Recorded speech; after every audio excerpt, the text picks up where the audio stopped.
Luke 4, verse 18 to 19, go. The Spirit of the Lord is upon me, because He has anointed me to preach the gospel to the poor. He has sent me to heal the brokenhearted, to preach deliverance to the captives and recovering of sight to the blind, to set at liberty them that are bruised, and to proclaim the acceptable year of the Lord. Ito naman po this time, i-declare po natin ito sa ating mga sarili with faith. Amen po ba? Come on, let us recite our J1 culture. I am a blessing. I am a deliverer. I am a good follower. I don't destroy, I build. I am not seasonal. I appreciate everyone and everything. I am part of something big. I'm in partnership with Christ, and I am not extreme. Praise God. Muli, malakas na palakpak para sa ating Panginoon. So, bago po tayo mag-start, pwede ko po bang matawag dito sa unahan ang isang elementary student, high school student, at isang college student. Sige, sino po ito isang elementary student? Meron ba? May alam ba dito? Nasa kids. Okay, sige, ano na lang, high school and college. Isang high school, isang college. Sige, punta po dito sa unahan. Isang high school, isang college. Sige, huwag kayong mahiya. Isang high school, isang college. Okay, high school o college. Isang college. Sinong college dito? Si Carla. Sige, Carla. Halika dito, Carla. Ayan. Elementary, tita. Baka may isa pa. Ayan. Sige po, dito tayo sa unahan. Dito. Akit kayo dito para makita ang kagandahan niyo. Ayan. Praise God. Elementary. So, dito ka, Carla. College. Ay, high school pala. College. Tama. Isang elementary student. Sino? Sino? Yung lumabas? Ay, ito ba? Ayan. Si Jacob.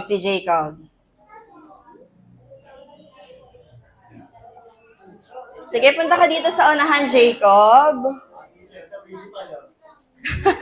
Dito ka. Dito ka sa kabila. Ayan, so, praise God. So, we have here elementary, high school, and college level. Okay? So, tatanungin natin sila, kamusta bang kanilang experience, kanilang journey. So, bilang elementary student, Jacob, kamusta naman ang iyong pag-aaral? Madali ba? Mahirap? Mahirap? Saan ka nahihirapan? sa math. Sa math. Mahirap ang math. Okay. So, ito naman ano pangalan mo? Mariel. Kamusta naman ang experience mo or ang journey mo bilang high school student? Masaya. Hindi naman mahirap? Medyo po. Saan ka nahihirapan? Sa research. Research. Okay. So, si Jacob, sa elementary student, nahihirapan siya sa math. Si Meryl, bilang high school student, nahihirapan siya sa research. Tanungin naman natin si Carla. Carla, kamusta naman ang experience, ang journey ng isang college student? Chill lang po. Ay, wow. Chill lang. Sorry. Chill lang ang college level. Hindi ka naman nahihirapan? Hindi naman po. Wow, talaga? Talaga ba? Opo. Kasi di rin naman po kasi hectic ang schedule sa RTU. So, sa ngayon, nasasabi ko ngayong percent ko po is hindi naman po siya mahirap. Kasi anong year ka na nga? Second year na po. Gamay ko na rin po kasi yung ibang subjects since na-take na din po kasi namin yung noong grade 11 tsaka 12. So parang may knowledge na ako sa ibang subject na tinitake ko po ngayon. Okay, praise God. Okay, so magbigay kayo bilang elementary, bilang high school, bilang college, basta student. Magbigay kayo ng isang bagay na ginagawa nyo para makapasa kayo. Siyempre, para di kayo bumagsak. Ano yung isang bagay na ginagawa nyo para makapasa kayo at makagraduate kayo? Jacob, ano yung isang bagay na ginagawa mo para makapasa ka? Ano? Paglilinis. Naglilinis? Pwede naman palang maglinis para makapasa. Di ba? Hindi sa school, di ba, nag-aaral ka. Ano yung ginagawa mo para makapasa ka, para makagraduate ka, makarating ka ng high school? Hindi niya alam. Okay, sige, dito na lang tayo sa high school. Di niya pa kasi alam. Kasi di ba pag elementary ka pa lang, medyo basic pa lang, madali pa lang yung pinagdadaanan, di ba? Okay, sa high school student, Meryl, magbigay ka ng isang bagay na ginagawa mo para makapasa ka. Na sa tingin mo, para makagraduate ka, maging college ka. Nakikiclose po sa teachers. Nakikiklose sa teachers. Wala ba ditong sasagot ng nag-aaral po akong mabuti? Bakit parang naglilinis, nakikiklose sa teacher? Aside from that, sa ACADS, Ano po, nagtitake po ng notes every lecture po. Para po once na may impromptu na test, alam po yung isasagot. ayan, nagte-take down notes. Si Carla naman kaya, isang bagay na ginagawa mo para makatapos ka ng college. Hindi kasi ako nagtitake ng notes. Ano yung effort na ginagawa sa akin? FU, since more on quiz sa college, wala naman masyadong mga activity. So, pagdating ng bahay, kahit hindi ka na makinig sa prof mo, okay lang. Parang kasi, yung mga handouts kasi, parang more on self-learning kasi ako, since minsan hindi rin natutunan ng maayos. Pero bilang college, nagre-review siya. Okay? So, ang isang elementary student po, hindi makakarating ng high school kung hindi siya makakapasa. Tama? At ganun din ang isang high school student. Hindi siya makakarating ng college kung hindi siya makakapasa.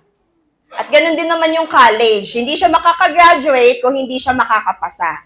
Okay? So, lahat po ng estudyante, bawat level ay dumadaan po sa tamang proseso. Lahat sila nagtitake ng mga dapat nilang i-take, di ba? Nagtitake ng test, nagtitake ng exam para makapasa sila at makapag-proceed sila sa next stage.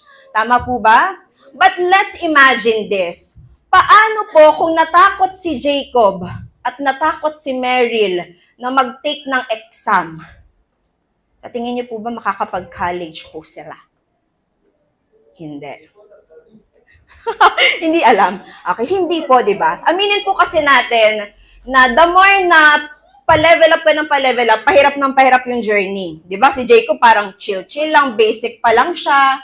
Pero kapag dating ng high school, papunta ng college, at pag-college ka na, bago ka makagraduate, pahirap na ng pahirap yung journey na pinagdadaanan. Tama po ba?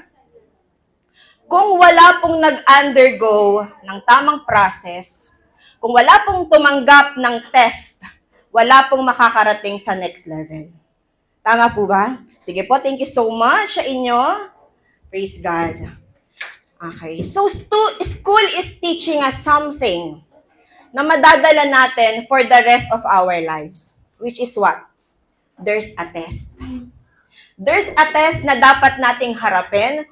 There's a test na dapat nating maipasa para makapag-proceed po tayo sa next level. Yes, there will be pressure, there will be hardships, pero once na napagtagumpayan natin siya, mararating natin yung next stage na nakaabang para sa atin. Amen po? Ganon din po sa realidad ng buhay. Kung hindi po natin tatanggapin, kung hindi po natin iti-take yung bawat testing na ina-allowed ng Lord sa ating buhay, hindi po natin makikita kung ano yung mga bagay na naghihintay para sa atin. Amen po ba? Kung hindi po natin yan pagtatagumpayan, mananatili lang po tayo kung saan nasaan tayo ngayon. So this morning, ang title po ng message sa atin ng ating Panginoon ay, God is preparing you for the next level. Sige po, samahan niyo po muna ako sa isang maikling panalangin. Abba Father, we come to you in the mighty name of Jesus Christ and with the leading and power of the Holy Spirit. Panginoon, marami pong salamat sa umagang ito. Salamat po for your word. We ask, Lord, for your very presence in the midst of us. Bigyan niyo po ang bawat isa sa amin ng karunungan, kaunawaan, pusong nagpapaturo, pusong nagpapatuwid, Panginoong Jesus. And Lord, sa pamamagitan ng iyong salita, hayaan mo, Lord, na mas lalo pang umangat ang level ng aming pananampalataya, pagtitiwala, pagsunod sa mga bagay na kalooban mo aming Panginoong Jesus. Lord, anoint my lips as you anoint the ears of the hearers, Panginoong Jesus. Lord, ikaw ang makita sa aking buhay at hindi ang aking kahinaan. Maraming salamat, Lord. Be glorified, be magnified. And this we pray in Jesus' mighty name. Amen. So there's this character po in the Bible na dumaan muna sa matinding testing bago siya ni-level up ng ating Panginoon. And he is David. Okay? So ang journey po ni David ay may 3 stages. So ano-ano ba yon? It is the promise, the testing, and the throne. Okay? So let us start with promise. So 1 Samuel 16 verse 1 to 13. So kukwento ko na lang po siya sa inyo. Okay lang po ba? Pumayag na kayo, last na to. So kukwento ko na lang sa inyo yung nangyari dyan sa 1 Samuel 16 verse 1 to 13. So sa verse na yan, sa chapter na yan, mababasa natin kung paanong pinili ng Panginoon si David na maging susunod na hari ng Israel. Okay? So, it started nung inutusan ng Panginoon si Prophet Samuel na pumunta sa Bethlehem. Pinapunta niya si Samuel sa Bethlehem at para hanapin si Jesse. Kasi isa sa mga anak ni Jesse ang pinili ng Panginoon upang maging susunod na hari ng Israel. So sumunod si Prophet Samuel, pumunta siya sa Bethlehem. Dala-dala niya yung kanyang lagayan ng langis kasi nga may iaanoin siya na susunod na magiging hari. So pagdating ni Samuel sa Bethlehem, ang una niyang nakita is yung anak ni Jesse, which is si Eliab. Nakita niya si Eliab na ay matangkad, makisig. Kaya nung nakita niya si Eliab, agad niya naisip na, sigurado ko, ito na ang pinili ng Panginoon. Pero ang bilis po ng response ng Lord kay Samuel. Sabi niya, huwag kang bumase sa katangkaran at kakisigan niya dahil hindi siya ang pinili ko. Okay? So ang ginawa po ni Jesse, pinapunta niya yung kanyang lahat ng anak na lalaki kay Samuel. Nung makita ni Samuel lahat ng anak ni Jesse, sabi niya, wala ni isa sa kanila ang pinili ng Panginoon. Sabi niya, may iba ka pa bang anak? Sabi ni Jesse, meron po yung bunso ko, pero nagpapastol po siya ng tupa. Sabi ni Samuel, sige ipatawag mo siya kasi hindi tayo magpapatuloy hanggat hindi siya dumarating. So pinatawag ni Samuel si David. Pagdating ni David, nung nakita siya ni Samuel, sabi ng Panginoon kay Samuel, pahiran mo siya ng langis kasi siya ang pinili ko. Amen? What can we see from this story of David? God has the power to pick up a nobody and turn into somebody. Amen po ba? That time na pinili ng ating Panginoon si David upang maging susunod na hari ng Israel, siya po ay isang shepherd, nagpapastol ng mga tupa. Okay? So sino po ba mag-aakala ng isang nagpapastol ng tupa ay magiging hari pala? May mga bagay po kasi na nakikita ang Panginoon sa atin na hindi natin nakikita. Okay? Kagaya na lang po na nangyari sa, example na lang po yung kay Samuel, no, nakita niya si Eliab. Dahil nakita niya si Eliab na matangkad, makisig, akala niya yun na yung susunod na magiging hari. Pero iba po ang basihan ng Panginoon. Okay? Iba po ang basihan ng Panginoon. 1 Samuel 16 verse 7, huwag mong tingnan ang tangkad at ang kakisigan niya dahil hindi siya ang pinili ko. Hindi ako tumitingin na gaya ng pagtingin ng tao. Ang tao'y tumitingin sa panlabas na kaanyuan, ngunit ang tinitignan ko'y ang puso. Ano pong tinitignan ng Panginoon? Puso. Tayo mga tao, aminin po natin, may mga pagkakataon that we base on what we see physically. Okay? Na porke magaling magsalita, porke maganda tumayo, feeling natin yun na yun. Pero again, iba po ang basihan ng ating Panginoon. Ang tinitignan po niya ay puso. Si David, hindi man po siya nag-stand out sa paningin ng tao, pero nag-stand out siya sa Panginoon. Kasi nakita ng Panginoon kung gaano siya ka-devoted sa Kanya. Ang ating Panginoon po ay hindi after sa kung anong katayuan at itsura natin. Amen? He is after sa kung anong tayo at itsura ng ating mga puso. Doon po na i-impress ang ating Panginoon. Hindi sa mga bagay na ginagawa natin, hindi sa kung anong itsura at tayo natin. He is impressed kung anong klaseng puso ang meron po tayo. Okay? Maaari kasing your hands are full, maaring ginagamit ka ng Panginoon sa kanyang kaharian, pero ang puso mo empty, o kaya puno ka naman ng sarili mo. Diba? Maaring itinataas mo ang kamay sa pagpupuri sa Panginoon, pero wala naman yung puso mo doon. Pag wala ang puso mo, pero nakataas ang kamay mo sa pagpupuri, you are in trouble. Kapag punong-puno ka ng responsibility, pero kapag ang puso mo naman empty para sa Panginoon, o kaya puno ka naman ng sarili mo, you are in trouble. Amen po ba? Tandaan po natin that our heart regulates our hands. Kapag tama po ang puso, tama ang gawa. Amen po? Kapag busy-busy tayo sa responsibility natin, pero malayo ang puso natin sa Panginoon, we are in trouble. Tandaan po natin that the reason why kung bakit po gustong palitan ng Panginoon si King Saul is because nakitaan niya ng matinding pride si King Saul. Naging entitled siya. Kinain siya ng title at position niya. And the reason why he promote David is because nakitaan niya ng puso para sa kanya. Amen po ba? Di po ako galit ha.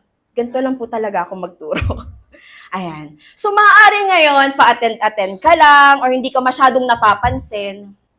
Pero kapag nakita ng Lord kung anong klaseng puso meron ka, He can also turn you from being nobody into somebody. Amen po ba? Sino po dito gusto na matinding gamitin ng Panginoong Jesus? Sige nga, tignan mo yung katabi mo. Diba? Malay natin, baka yan na yung susunod na magpapakanta dito. O kaya baka yan na yung susunod na magtuturo, magpipreach. Amen po ba? Hindi natin alam. Kasi nga may mga bagay na nakikita ang Panginoon na hindi po natin nakikita. Amen po ba? So, bawat isa po sa atin ay pwedeng gamitin ng Panginoon. Pwedeng naiisip mo ngayon na, ay, baka di ako magamit ng Lord kasi di naman ako magaling, di naman ako matalino. Pero ibang klase po tumingin ng Panginoon. He looks deeper. He searches our hearts, our motives, and our love for Him. Amen? Iyon ang basis ng Panginoon sa pagpili. Puso. Kaya aside from our physical appearance, ang puso po, ang higit na dapat nating pinapaganda sa ating mga sarili. At isa po ang puso at character sa patuloy na inaayos, patuloy na binabago, patuloy na inihahanda ng Panginoon before He leads us to the next level. Amen po ba? Kaya ngayon kung nagde-desire ka na magamit ng Panginoon at mas magamit pa para sa Kanyang kaharian, prioritize our heart, check our heart, at higit natin itong pagandahin kesa sa ating mga physical appearance. Amen po ba? Because our God has the power to turn a nobody into somebody. Amen po ba? So right after po na in-anoint si David, di ba sabi, ikaw ang susunod na magiging hari. Right after that, naging hari ba agad si David? Hindi. So right after that, dumaan muna si David sa matinding testing. Okay, so let's proceed to testing. 1 Samuel 17 to 24. So, ang haba po nitong chapter na to. Again, kakwento ko na lang po ulit sa inyo. Okay, basahin nyo na lang po yan sa inyong mga Bible. So, sa buong chapter na po yan, dyan po natin makikita, mababasa yung matitinding testing, yung matitinding journey na pinagdaanan ni David before siya na-promote bilang hari ng Israel. Okay? So, it started po nung siya ay nakipaglaban kay Goliath. Siyempre, kilala na natin si David bilang nakipaglaban kay Goliath. That time po kasi, walang ni isang gusto na makipaglaban kay Goliath. Walang naglalakas ng loob. Pero itong si David, sabi niya, sino ba yan? Na ang lakas-lakas ng loob na maghamon ng laban na walang takot sa Panginoon. So dahil nga wala nang gustong mag-step up, mag-step out, di ba? Walang gustong maglakas ng loob na humakbang, makipaglaban sa kanya. Sabi niya, sige po, ako na ang lalaban sa Filisteyong yan. Sabi ni Saul sa kanya, hindi mo kaya, bata ka pa. Samantalang yung Filisteyong yan, mandirigma na siya mula pagkabata niya. Pero anong sabi ni David kay Saul? Matagal na po akong nag-aalaga o nagbabantay ng mga tupa ng aking ama. Kapag po may mga gustong tumangay sa mga tupa na leon o oso, binubugbog ko po. Binubugbog ko hanggang mamatay. Sabi ni David, kung nagawa ko pong labanan ang mga leon at oso, magagawa ko rin pong labanan ng Filisteyong yan. Kung paano sinamahan at pinagtagumpay po ako ng Panginoon sa mga leon at oso, pagtatagumpayin din ako ng Panginoon sa Filisteyong yan. So ang ginawa po ni Saul, sabi niya, sige, lumakad ka at samahan ka ng Panginoon. So binigyan ni Saul si David nung kagamitang pandigma. Kasi nga haharap na siya kay Goliath eh. Nung maglakad si David, dahil hindi nga siya sanay gumamit ng mga kagamitang pandigma, hinubad niya yon. Hinubad niya yung mga kagamitang pandigma at pumulot siya ng 5 batong makikinis. Imagine, may kagamitang pandigma ka na, pero pinili mo pa 5 bato. Ang laki-laki ng kalaban mo, 'di ba? So pumulot siya ng 5 batong makikinis at inilagay niya sa kanyang lalagyan. Nung papalapit na si David kay Goliath, nakita siya ni Goliath, sabi niya sa mga Israelita, yan na ba? Yan na ba ilalaban niyo sa akin? Sabi ni Goliath kay David, sige lumapit ka dito at ipapalapa kong iyong bangkay sa mga ibon at sa mga mababangis na hayop. So dahil sa fighting spirit ni David, ang ginawa niya ay kumuha siya ng 1 bato. Doon sa 5 batong kinuha niya, kumuha siya ng 1. At yun yung ginamit niya para patayin si Goliath. Tinamaan sa noo si Goliath, bumaon yung bato sa noo niya, at namatay si Goliath. Nung nakita ng mga Filisteo na namatay yung kanilang mahusay na mandirigma, nagtakbuhan sila. Okay? Nung napatay ni David si Goliath, kinuha niya yung espada, tapos pinugutan niya ng ulo. Nung time na pauwi na ang mga Israelita, bilang nanalo nga si David, di ba? Ipanalo niya yung laban kay Goliath. Na ipanalo nila yung laban against the mga Philistines.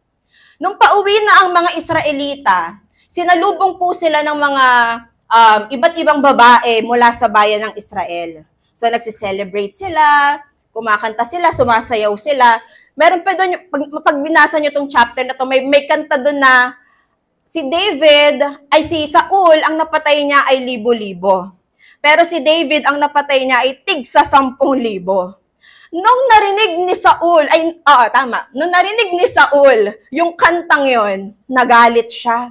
Sabi niya, si David tig-sa 10,000 yung napatay, ako tig-1,000. Kulang na lang siya yung kilalaning hari ah. Simula nung araw na yon, doon nag-start na nainggit o nagselos si Saul kay David. Okay, simula nung araw na yon, binantayan na niyang maigi si David. So, dahil nga nainggit siya, dahil nagselos siya, hindi niya matanggap na parang mas magaling sa kanya si David, binigyan niya ulit ng panibagong hamon si David. Anong hamon to? Sabi niya ay, bibigyan kita ng panibagong hamon. Ibibigay ko sa iyo ang anak ko kung makakapagdala ka ng 100 pinagtulian ng mga Filisteo. So ginawa ni Saul yon para lang mahulog sa kamay ng mga Filisteo si David kasi nga naiinggit siya. Gusto niya mawala na si David. Kaya inutusan niya na kumuha ng 100 balat ng pinagtulian ng mga Filisteo. So dahil nga matapang tong si David, dahil sa kanyang matinding fighting spirit, umalis siya. Sinunod niya yung pinapagawa ng kanyang hari na si Saul. So, fast forward, nakabalik na si David. Pagbalik ni David, siya ay ligtas. At meron siyang dalang 200 pinagtulian ng Filisteo. Ilan ang hinihingi ni Saul sa kanya? 100. Pero ang dala-dala ni David, 200. Nung nakita niya na, ay, 200, lalo siyang nainis sa galit. At tinuring niya na kaaway habang buhay si David. Okay? Tinuring niyang kaaway habang buhay si David. At doon na nagsimula na pinagtangkaan na niyang patayin si David. Pero napatay ba niya? Nakatakas si David. Nakatakas siya, nakapagtago siya kasi tinulungan siya ni Jonathan. 'Di ba? David and Jonathan are best friends. 'Di ba? Tinulungan siya ni Jonathan na makatakas at makapagtago.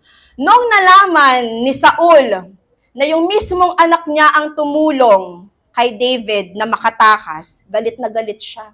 Sabi niya, hanggat nabubuhay ang David na yan, hindi ka magiging hari. Gusto pala kasi ni Saul, yung anak niya ang magiging susunod na hari o yung papalit sa kanya. Sabi niya, hanggat nabubuhay ang David na yan, hindi ka magiging hari. Dapat dyan mawala na. So hinanap ni Saul at ng kanyang mga tauhan, kanyang mga alagad, si David. Hanggang nakarating siya sa isang kuweba.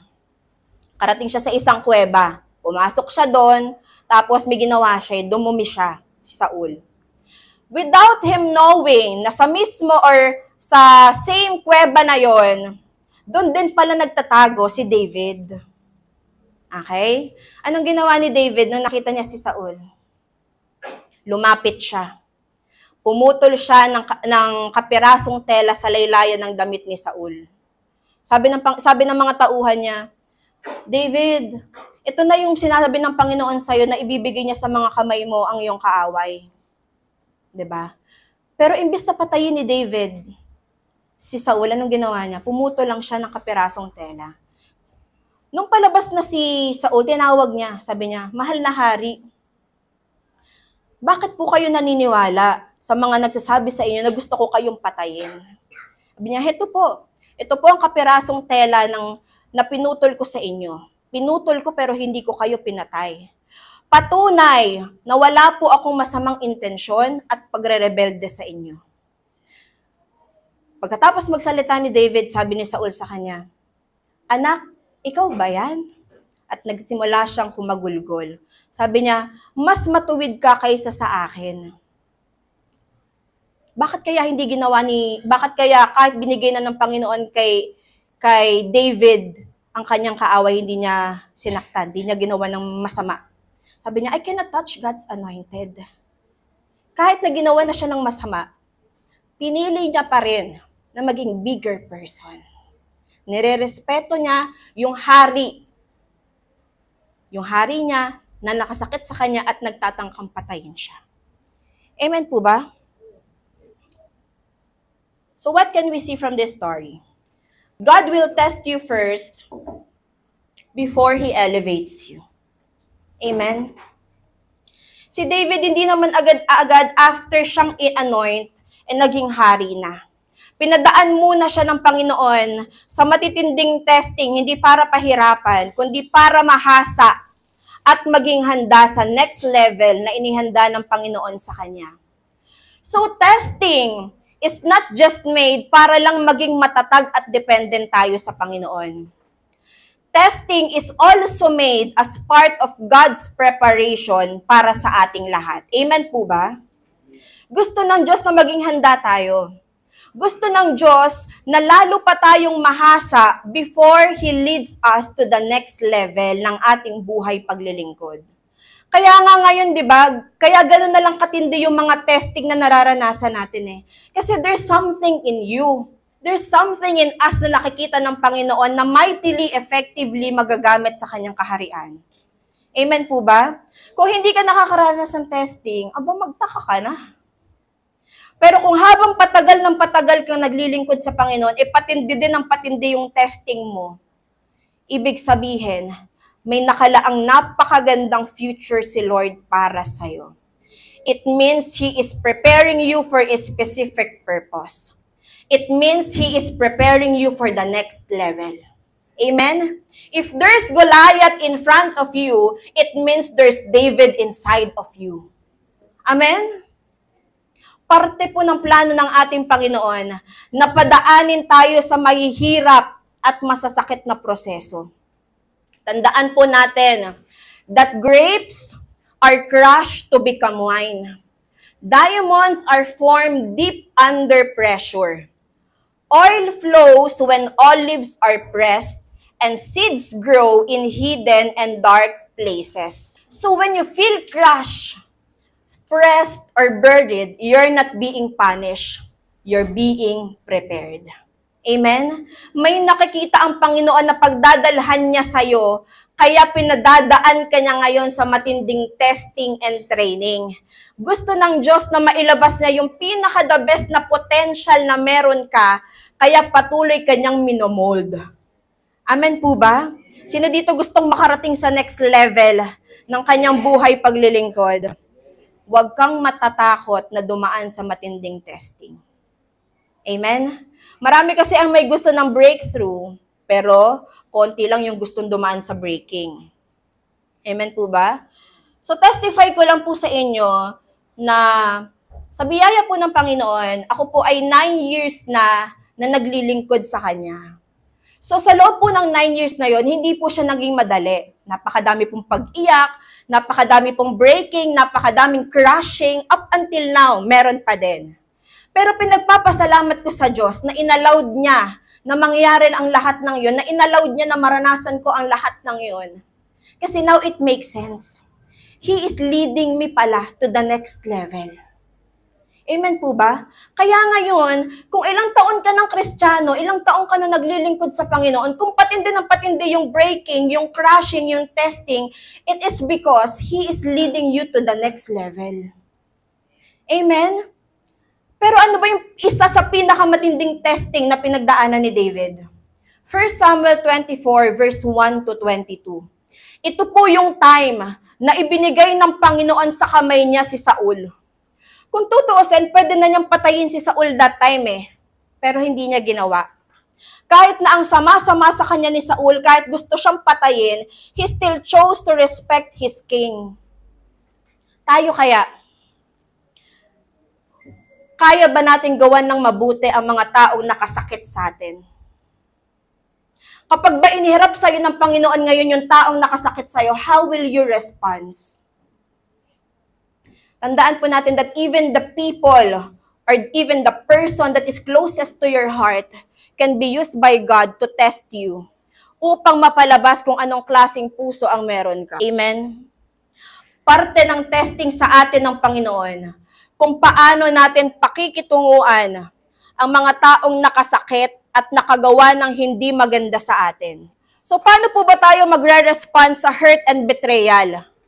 Paano ba natin i-handle yung ganitong klase ng sitwasyon? Basahin po natin tong phrase na nabasa ko. Sabi po dito, so basahin po natin to. David was Saul's enemy, but Saul was not David's. Saul's hate couldn't make David hate. So in a world full of Saul, be a David. Ano pong ibig sabihin nito? Huwag po nating hayaan na maging katulad tayo ng mga taong nakagawa ng hindi maganda sa atin. Na kahit pa sinaktan ka na kahit pa binetray ka na, piliin mo pa rin maging mabuti. Amen po ba? Sa journey na to, we will encounter difficult people. Mga taong napakahirap unawain, napakahirap ispilingin. Amen? And people will keep on hurting and disappointing us. But let us choose to respond like David. Imbis na gumante, pinili niya na maging bigger person. He respect and honor God's anointed. Na kahit na under trial and testing siya that time, nakitaan pa rin si David ng kagandahang puso. Amen po ba? Tayo kaya ba natin yon? Na kahit ibinigay na ng Panginoon sa atin yun, o hinirap na sa atin ng Panginoon yung taong nakasakit sa atin, makikitaan pa rin kaya tayo ng kagandahang puso. Amen. Amen. Okay? So the only way for us to grow is to undergo real process. there will be crying, there will be hurting, there will be breaking and crashing. Wala pong shortcut, di ba? There is no shortcut to becoming what God has called you to be. Padadaanin talaga tayo ng Diyos sa matitinding testing as part of our training process. To become dependent on Him and for us to become prepared for the next level. So pagkatapos po ng matitinding testing na pinagdaanan ni David, that's when the time where the Lord leads him to the next level. So ngayon, tayo po ay nasa throne na. Ito na po yung naging hari na si David. So ang pangako ng Panginoon sa kanya, siya po ay magiging susunod na hari. Diba? Pero dahil andyan pa si King Saul, hindi pa siya nangyari.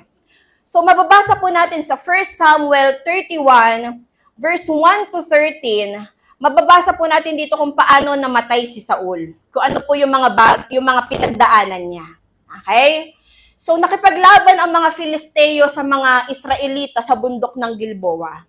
So maraming namatay na mga Israelita at isa na doon, yung mga anak ni Saul. Sila Jonathan, sila Abinadab, sila Malki, Shua. Tama ba? Yun. So naging matindi yung labanan ni Saul at ng mga Filisteo. Tinamaan siya ng pana at malubha siyang nasugatan. So nung nakita ni Saul na ang dami nang namatay ng mga Israelita, sabi niya dun sa naghahawak ng mga armas nila, kumuha ka ng bunutin mong espada mo at patayin mo ko. Dahil kung hindi, silang mga hindi nakakakilala sa Diyos ang papatay sa akin at pagtatawanan pa nila ako. Pero dahil hindi kayang gawin yon ng tauhan ni Saul, ang ginawa niya, siya mismo ang pumatay sa kanyang sarili. At ang pagkamatay po ni Saul ay tanda at simula ng fulfillment ng pangako ng Panginoon kay David. Ano po makikita natin dito? God will fulfill what He promised. Amen? 2 Samuel 5 verse 1 to 5.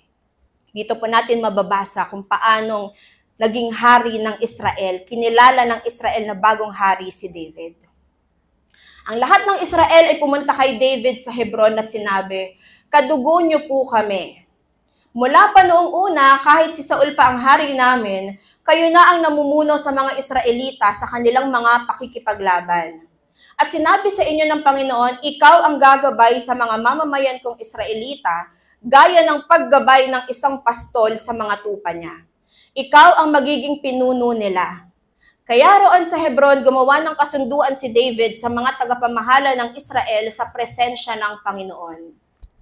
At pinahiran nila ng langis ang ulo ni David bilang pagkilala na siya ang hari ng Israel. Si David ay 30 taong gulang nang maging hari ng Israel at naghari siya sa loob ng 40 taon. Last verse, naghari siya sa Juda sa loob ng 7 taon at 6 na buwan habang nakatira siya sa Hebron. So bago pa man narating ni David ang pangako ng Panginoon sa kanya na siya ay magiging hari ng Israel, dumaan muna siya sa matitinding testing, breaking, molding bago siya pinromote. Amen po ba? Hindi po siya instant na nangyari. There is waiting season for David. So the season of waiting might be long. The season of waiting might be hard. But when God says it's time, it's time. Amen po ba? Sa lahat ng pinagdaanan ni David, makikita natin na kapag sinabi ng Diyos ay sinabi niya. Magkaroon man ng delays, pero mangyayari at mangyayari kung anong sinabi ng Diyos. Amen po ba? Amen. Parang hindi ko marinig. Kapag sinabi ng Diyos ay sinabi niya, ito'y mangyayari. Amen. Maaring may promise or word na binitawan sa iyo si Lord na hindi pa nangyayari ngayon, but it doesn't mean na hindi siya mangyayari. Tandaan po natin that we are serving a God who is true to His word. He is a promise keeper. Ang Panginoon lang po ang tanging nangako na hindi napako. Kapag sinabi niyang gagamitin ka niya, gagamitin ka niya. Kapag sinabi niyang ile-level up niya ang buhay mo, ile-level up niya. Kapag sinabi niyang sasamahan at pagtatagumpayan ka niya, sasamahan at pagtatagumpayan ka niya. Amen? He is going to fulfill what He says. He is going to fulfill what He promised. Amen po ba? Kaya ngayon, kung may pinangahawakan kang promise ni Lord sa'yo, sa pamilya mo, relax. Mangyayari yan. Ibibigay yan sa'yo ni Lord. Ilang beses na niyang pinatunayan sa atin that He fulfill what He promised. Amen po ba? Kung yung una pong pag-anoint kay David is done privately, yung second na pag-anoint sa kanya is done publicly. So all of the testings, breakings, and moldings also happen privately. Amen? Diba? Mostly tayo lang nakakaalam nun. But once na napagtagumpayan po natin ang lahat ng yan, sa tulong, biyaya, pagsama ng ating Panginoon, victory will be seen publicly. Amen? Just like David's story. From promise to testing to throne. All of those things na pinagdaanan ni David ay parte lang pala ng proseso at paghahanda sa kanya ng Panginoon para sa kanyang promotion. What felt like the end was really a setup for something greater. Amen po? Kaya kahit mahirap at masakit ang proseso, wag natin siyang i-skip. Wag tayong mag-shortcut. Let us undergo God's process. Kasi sa bawat level, sa bawat journey na yan, marami tayong mapupulot na lessons. Maraming mababago, maraming maaayos, at maraming mai-improve sa atin. And it will help us to become what God has called us to be. Amen? Tandaan po natin na sa kabila ng mga testings and moldings na mararanasan natin, ang ending po nun ay pagtupad ng Diyos sa kanya mga ipinangako para sa atin.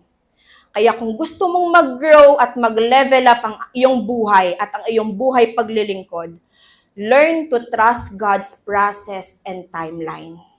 He knows what He is doing. Ang kailangan lang nating gawin is to let God be God sa ating buhay. Kagaya na lang po ng journey kung paano nagkaroon ng JA1 Pasig.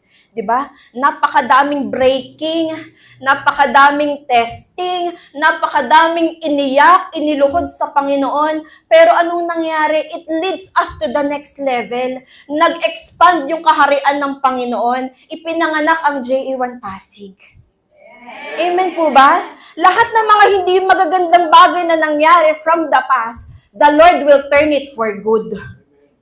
Amen? Kaya patuloy ko ding ipinagpapasalamat sa Panginoon all of the crushing and pressing na pinaparanas niya sa akin, even up to these days.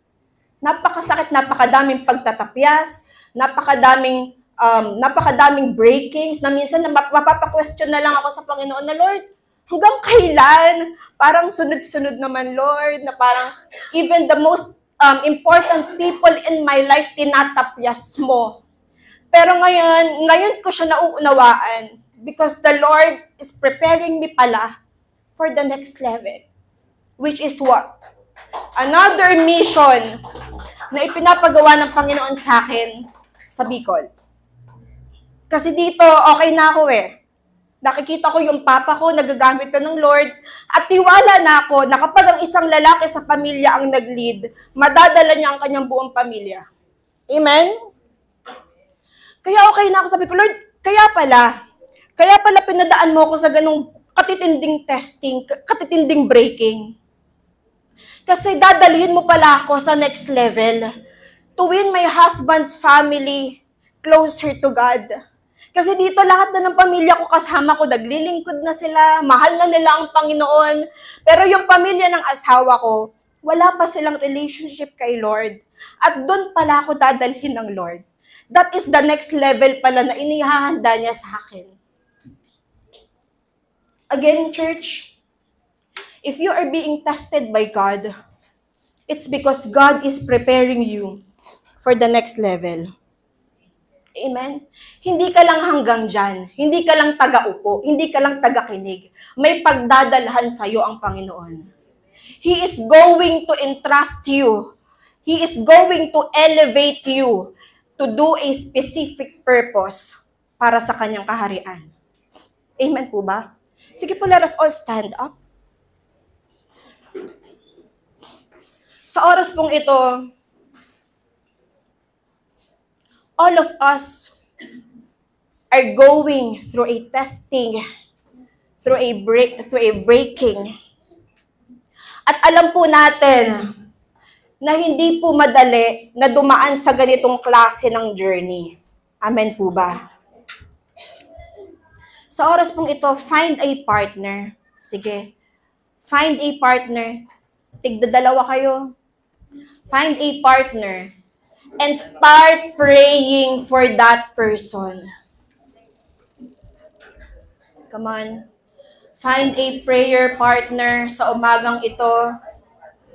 Pray for that person na patatagin siya ng Panginoon during this testing, during this breaking, during this molding season ng kanyang buhay. Come on. Open your mouth. Speak life. Speak blessings to that person. Hayaan mo na sa pamamagitan ng prayer mo, may taong lumakas, may taong magkaroon ng panibagong will to continue. Hallelujah. Hallelujah, Jesus. Lord, we thank you. We praise you. Hallelujah. Oh, Jesus. This church is a praying church. Hallelujah. We will experience breakthrough. We will experience an open heaven today, Lord. Holy Spirit, come and move in this place. Jesus.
You're done praying for your partner, start surrendering your heart to the Lord. Lift your burdens to the Lord. Hingin mo sa Lord yung puso na katulad ng puso ni David. Hallelujah.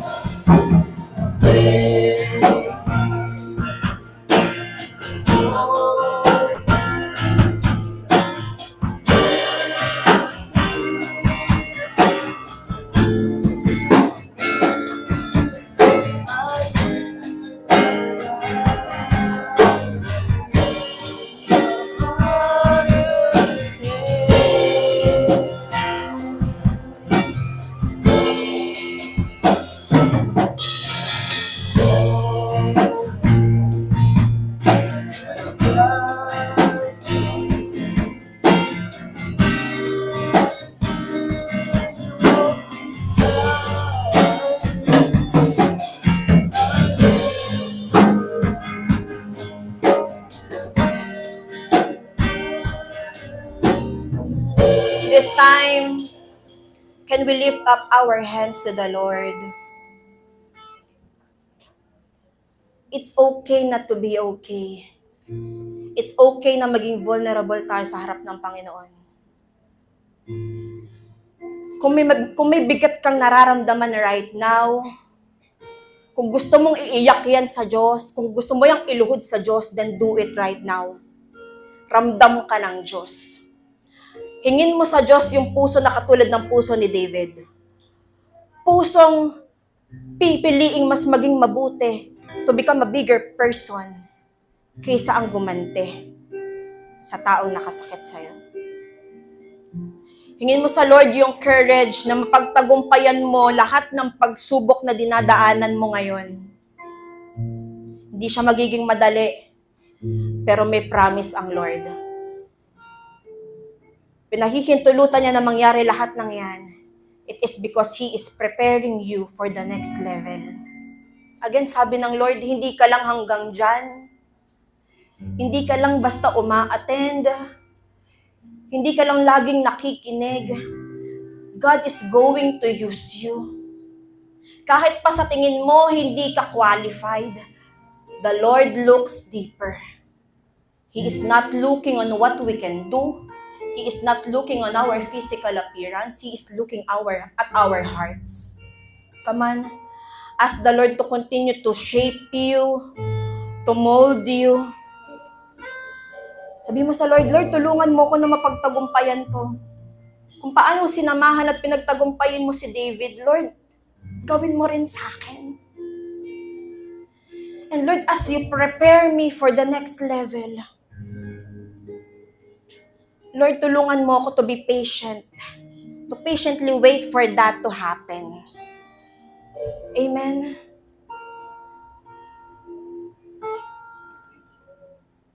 Hallelujah, Jesus. We thank you for the breakings, for the testings, for the moldings. Set me apart.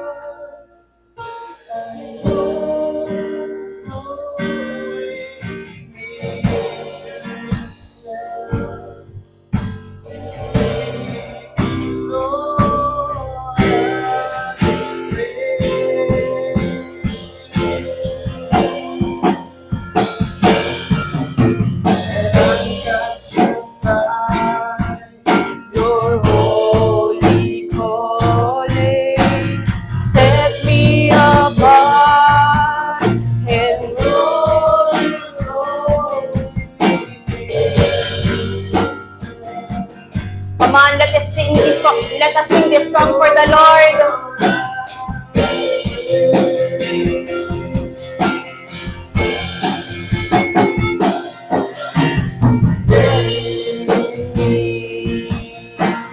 Mold me,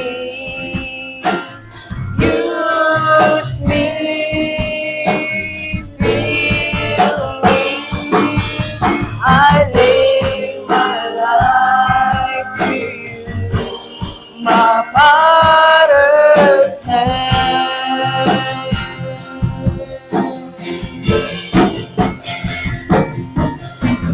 Hold me, guide me, you beside me. I lay my life to you. My potter's hand. Aming Panginoong makapangyarihan sa lahat. Lord, even though na hindi madali yung mga journey na pinagdadaanan ng bawat isa sa amin, Lord, still we thank you, we praise you for allowing these things to happen in our lives. Salamat, Lord, for testing us, for breaking us, for crushing us, for molding us. As part of your process, as part of your plan, as part of your preparation, para pagdating po namin sa next level na inihanda mo sa amin, Lord, handang-handa kami, buong-buo kami. We thank you, our Lord, for entrusting us. We thank you, Lord, sa panibagong puso na pinagkaloob mo sa aming lahat. We thank you, Lord, sa puso na marunong maghintay, sa pusong marunong magpatawad, umunawa. Lord, we thank you. Patuloy po na hinihingi namin ng puso na katulad ng puso mo. Ang kaisipan na katulad ng kaisipan mo. At kung paanong pinagtagumpay at sinamahan mo si David, Lord, samahan at pagtagumpayin mo rin po kaming lahat. At Lord, here we are.